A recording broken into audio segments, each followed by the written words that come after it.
Before you get into a new relationship, it's so important for you to ask yourself, where did I go wrong in my previous relationship? What is going on? It's your girl C-Positivista. Welcome back to another video. So many times we're so quick to point the finger at the ex. Like whenever someone says, oh, like why did you break up? Oh yeah, he cheated, or oh yeah, he did ABC, or she did ABC, or whatever the case may be. What did you do or not do? And it's so important to really highlight some of the lessons that you've learned, like some of the lessons that you've learned throughout the duration of the relationship, how you could have done, like what you could have done better. And I'm not saying that to say, like, that's not for you to come from an insecure place. Like, it's a place of learning. Like, if that relationship wasn't successful, why was it not successful? Say for example, it was that person's fault, right? It's your ex's fault. Put what they did aside a little bit. What can you take from that relationship? What can you take from the way you conducted yourself? So say for example, if they're the one who sort of like manipulated you or whatever the case may be, then in your next relationship you then know to be aware.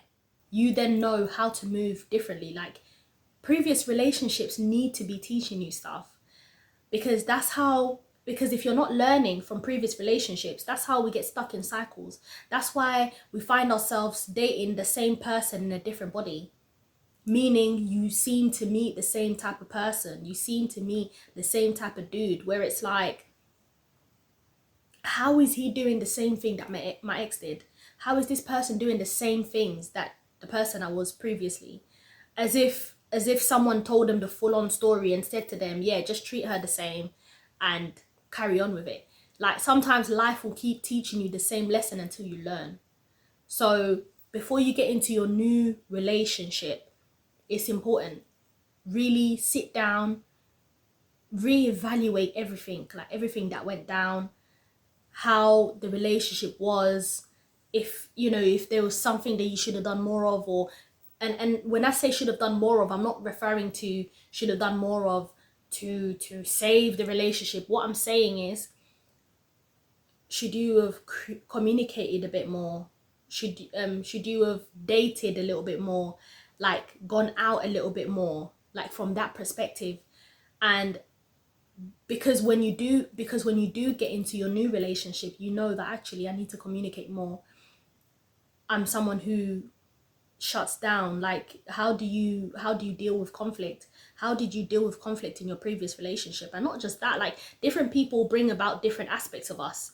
Your next partner might not bring out that rolled side of you. Like with us women, a different man will bring a different side of you, babe. Like a different man will bring out a different side of you, where it's like, okay, this is different. And it's like, you've never felt that way before, you've never been that way before. Like, you might meet a guy who brings out the masculinity out of you, the masculine energy out of you, because he's been a fairy. He was a fairy. Do you know what I mean? And it's like, you meet a guy who's now, who's more healthy, masculine, and a lot softer. Like, you speak in a certain way, because it's a different guy, it's a different caliber. This is a different caliber of a man. This is a different person. Of course, they're bringing a different aspect out of you. But sometimes you need to go back to the lessons that were taught, especially when you've met someone. When you've met someone and you know that, what, potentially you might be taking it seriously now, you need to go back and say, all right, before this relationship with this new person gets serious and things like that, I need to sit down and really reevaluate myself, my behavior, the previous relationship. How did I handle conflict? Like my childhood trauma, like, did I deal with everything? And because that will determine whether or not you're ready for a relationship, you're ready to enter into a new relationship. It's so important. Like, you need to think, where did I go wrong? Where did I go wrong? Is it the fact that you trusted too soon? Did you trust too soon? Is it the fact that you shared so much of yourself? You shared too much. That might be the case. That's definitely the case for me. I overshared. Like in my previous relationship, I overshared. And I feel like some things I should have just kept to myself. I was vulnerable. I was too vulnerable. And I'm not saying that I was taken advantage of. That's not what I'm saying. But I feel like sometimes, even within our own stories, it's so important to keep something for yourself. Keep something for yourself. So as you're preparing to get into your new relationship, or you're sort of like just evaluating whether or not you want to get into a new relationship, really think about some of the red flags that you have. Because we're so quick to look at the red flags that the other person has. What about the red flags that we have? Look into that. Have you worked on it? Is there still more work that needs to be done? Think about it, evaluate it, and this is for your own growth, your own development at the end of the day. And no one is perfect. No one is going to be perfect. And there's only so much healing that you can do by yourself.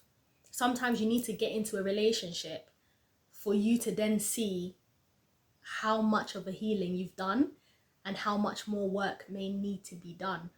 And that's okay. Like when you figure out like, whoa, like I still deal with this issue, like I'm still oversharing, or or I'm trusting too soon, or whatever the case may be, you can then bring yourself back and withdraw and withhold some information until you've known the person long enough, until you feel like, actually, yeah, I'm ready to share that. It's so important. It's so important for you to reevaluate relationships. And that's just not with relationships. That can also be with a job. There's been times where I've just been a job hopper. Like I've just been a job hopper. Like I never stayed anywhere for too long. As soon as I feel like I'm bored, or as soon as I feel like, okay, well, next, like my mind needs to constantly be stimulated. As soon as I feel like I've cracked the code, it's not that I need something difficult, but my mind, I need to be doing something like slightly challenging. I need to be doing something stimulating. That's the word. As soon as I feel like my mind's not being stimulated, I'm not growing, I'm not developing, I leave. So, you know, is that the case for your relationships? Is that the case where it's like, I'm bored, like this person doesn't make me excited anymore? It's important for you to sit down, evaluate, and think about it, if that's the case. Okay. Thank you for watching this video, and I'll see you on the next one.